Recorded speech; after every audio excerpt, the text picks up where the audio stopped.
Hello! In front of me I've got Xiaomi Redmi Note 8 Pro. In this video I'll show you how to edit camera modes.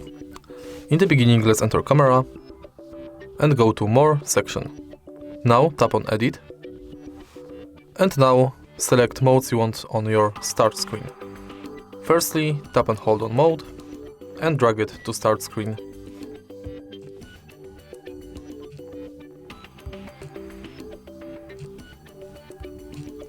To remove modes from start screen, do the same thing, but reverse.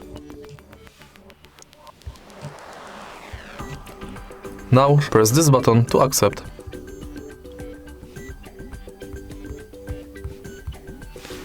If you find this video helpful, please leave like, comment and subscribe.